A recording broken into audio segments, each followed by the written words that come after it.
Bismillahirrahmanirrahim. Assalamualaikum warahmatullahi wabarakatuh. Alhamdulillahirabbil alamin. Salatu wassalamu ala asyrafil anbiya'i wal mursalin wa ala alihi wa sahbihi ajma'in, amma ba'du. Allahumma shalli ala sayyidina Muhammad. Perkenalkan, nama saya Arif Saputra. Saya mahasiswa Sekolah Tinggi Ilmu Al-Quran Al-Latifiyah Palembang.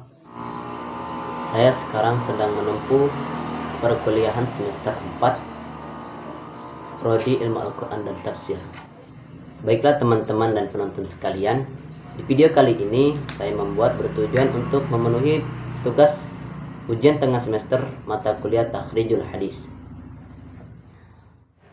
Ada 3 pertanyaan yang akan saya jawab dalam video kali ini.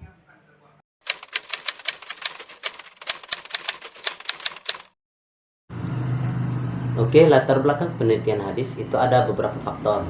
Untuk faktor yang pertama adalah bahwasanya hadis Nabi merupakan sumber rujukan agama Islam selain Al-Quran. Faktor yang kedua adalah bahwa hadis Nabi tidak seluruhnya itu ditulis di zaman Nabi Muhammad SAW. Faktor yang ketiga bahwasanya telah terjadinya pemalsuan hadis. Adapun faktor yang keempat adalah waktu pengumpulan hadis yang memakan waktu lama. Sedangkan faktor yang kelima yaitu banyaknya buku-buku hadis dengan metode yang beragam.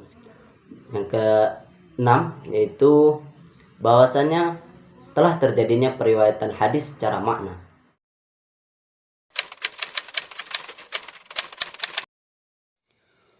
Untuk objek penelitian hadis ada 2 macam. Yang pertama, sanad. Sanad menjadi objek penelitian hadis karena dengan sanadlah kita dapat mengetahui apakah hadis tersebut benar-benar berita dari Nabi atau hanya berita kebohongan yang disampaikan demi kepentingan pribadi seseorang, yang biasa disebut dengan hadis palsu. Objek penelitian yang kedua ialah matan. Bukan hanya ada keterkaitan antara sanad dan matan, namun dalam melakukan periwayatan hadis, sebagian ulama mengeluarkan hadis sesuai dengan pemahaman yang mereka miliki. Oleh dari itu, tujuan penelitian hadis Nabi ialah untuk mengetahui kualitas hadis-hadis Nabi sebagai ketentuan hukum syar'i.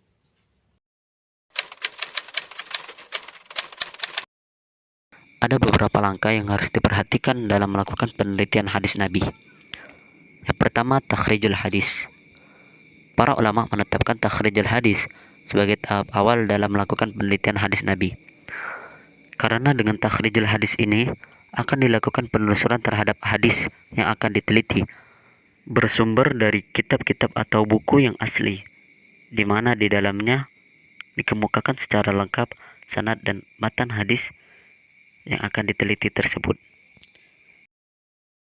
Untuk takhrijul hadis ini dapat dilakukan dengan dua metode.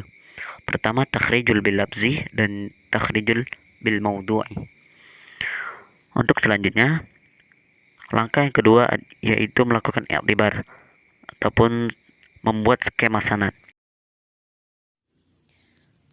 Dalam melakukan i'tibar atau pembuatan skema, ada 3 hal penting yang harus diperhatikan. Pertama, jalur sanad. Yang kedua, nama perawi hadis. Dan yang ketiga adalah periwayatan yang dilakukan oleh para perawi. Sebagai contoh, skema sanad hadis riwayat Muslim dari Abu Quraib Muhammad bin Ala, dari Abu Bakar bin Abi Syaib, dan dari Muhammad bin Mathna. Dan skema sanad yang diriwayatkan Imam Turmuzi dari Bundan mengenai hadis Rasulullah SAW tentang kemunkaran. Langkah yang ketiga adalah melakukan penelitian sanad. Dalam hal ini, kita akan lebih ditekankan memahami kembali kepribadian para perawi yang telah meriwayatkan hadis Nabi, mulai dari segi kepribadian mereka, jar wa ta'dil, serta lambang-lambang yang mereka gunakan dalam meriwayatkan hadis tersebut. Adapun langkah yang keempat yaitu pengambilan natijah. Maksud pengambilan natijah ini di mana kita mengambil kesimpulan secara jelas dan akurat terhadap penelitian yang telah kita lakukan.